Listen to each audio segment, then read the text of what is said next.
L'apprenant est au cours du dispositif de formation et non le formateur. L'objectif de formation décrit ce que les apprenants seront capables de faire à l'issue de la formation, c'est-à-dire un comportement observable. L'enjeu de l'objectif pédagogique est sa formulation. Voici une recette pour être sûr de bien formuler ses objectifs pédagogiques. Nous commençons toujours notre phrase par « à l'issue de la formation, l'apprenant sera capable de », auquel nous ajoutons un verbe d'action spécifique à l'infinitif complété par des critères de performance et des conditions de réalisation.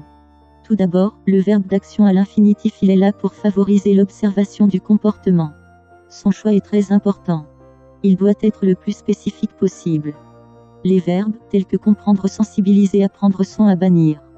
Ils sont plus vagues que décrire, différencier, lister, calculer.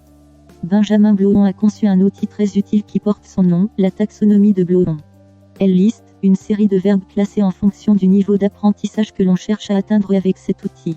Fini les objectifs flous et non observables. L'objectif indique ensuite les critères d'évaluation, c'est-à-dire qu'il précise le niveau de performance souhaité. Prenons comme exemple, à l'issue de la formation, les participants seront capables de sélectionner sur Internet un article d'actualité en biologie en moins de 2 minutes. L'objectif précise enfin si besoin, les conditions de réalisation qui valident leur atteinte. Dans notre exemple, il suffirait d'imposer d'effectuer la recherche à partir du moteur de recherche Google. N'oublions pas que l'objectif pédagogique s'inscrit dans une logique plus large. D'un côté, il répond aux objectifs opérationnels et aux enjeux stratégiques du projet de formation pour l'entreprise de l'autre.